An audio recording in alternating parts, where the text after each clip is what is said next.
I read an article on the internet. It says that most of the brands, most of the retailers, they're using what they call a psychology-based marketing. Pretty much, they're using this technology, this marketing strategy to maximize their sales. So what they do is they listen to what the psychologist has in mind. Well, for example, psychologists concluded that the more time you spend in the store, then the higher chance that you think that you will pick some item that you don't probably need. So what they do is they put all the daily essential items, important items, all the way back in the stores, hoping that when you walk by past many aisles, you would see something interesting, and at the end you decide to buy, even those items you don't probably need. Psychologists also concluded that there is a period in our lifetime, where we spend money blindly. We don't think too much about it. And that period is when we are having our first baby. And I can attest to that because 9 months ago when my daughter was born, my wife and I, we bought pretty much every books we can find about parenting. We bought clothes than what the baby needs. We bought items that our friends told us it's gonna be good for our baby development and everything. We just bought them. And the reason is simply because as a first-time parents, we have no clue about parenting. We have no clue. Yet we want to give the best to the baby. Unfortunately, the brand, retailer, and enterprise, they understand this, and they're trying to capitalize out of this moment.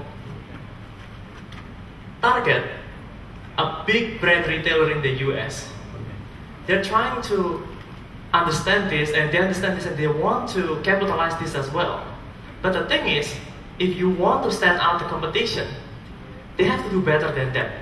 They have to get your attention way before the baby is born. Because when we get out from the hospital, they give us a bag full of the promotional item, coupons, a sample of baby formulas, samples of baby diapers, because they want to earn our trust. So what Target is doing is, they do something a lot smarter than that. It's called analytic-based marketing.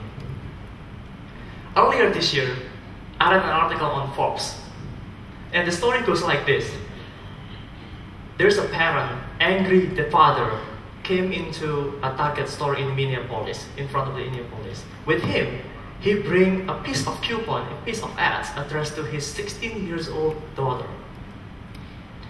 And this father, he couldn't understand why Target could be so immoral by sending his precious teenage girl an ads about baby-related ads, baby cribs or baby diapers or something like that. So immediately the store manager apologized. He promised that this would never happen again. He would look into this personally.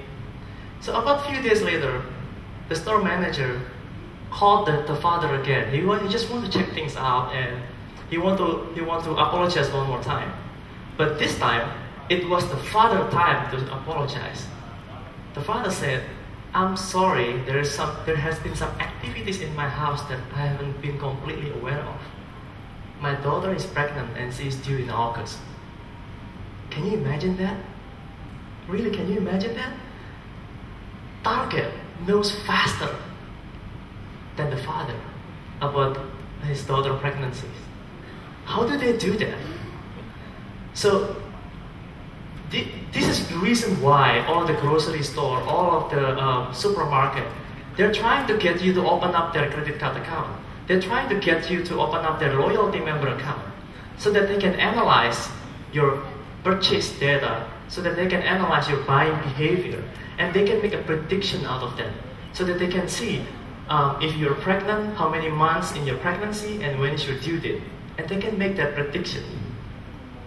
So, since this incident, Target actually become a little bit more careful. So they always put a touch of randomness on every ad so that people don't get scared away with what they're doing.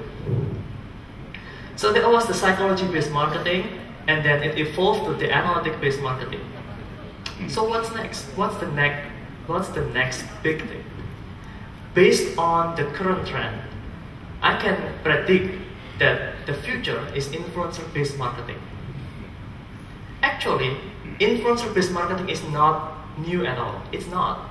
Brand knows that the influencer is very important. Brand knows the power of word of mouth. Brand knows that people who love about the brand the most, they will do anything. They will do anything to convert their friends, their parents, their family to become the fanboy. They know that. But the problem is, how do they identify them? Identifying the fanboy is not a trivial task. They know that if they can partner with this fanboy, so although that this is good way to find out the sentiment-based influencer, but the thing is nobody in the industry can tie this influencer to an ROI.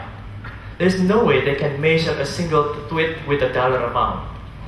That's why we at Guesthub, we are actually building, innovate an algorithm that allow us to trace and track recursively every single link that your customer have, and we can measure both the direct and the indirect impacts into the sales as well, so that we can tie all of these influencer with an ROI, and we call them a conversion-driven influencer. And by doing this, we can also analyze the difference between the two. So based on the sentiment-based influencer and the conversion-driven influencer, we found out that they're not necessarily overlapping each other. Based over 3,000 campaigns that we run, that's why an email from someone you know would convert a lot more than the email from the brand himself. So that's why to identify this influencer is very crucial in this marketing strategy. With all the technology, it made it possible to do that right now. So once you understand who they are, you understand why they love you, then you can easily engage them. You can easily motivate them to do whatever you like. It's a mutual symbiosis happiness for both of them. So for brand, for political party, for small businesses, for event planner, by knowing this influencer, it will help them to spread the word. They can just partner with them to spread the word. And for the influencer themselves, now when they share, when they convert other fanboy, they will get the recognition they deserve. And for most of us, we will receive less spam email. We will receive less irrelevant emails. So by doing so, I'm hoping that if we can reduce the number of spam in the world, then the world can be a better place to live. Thank you. All right.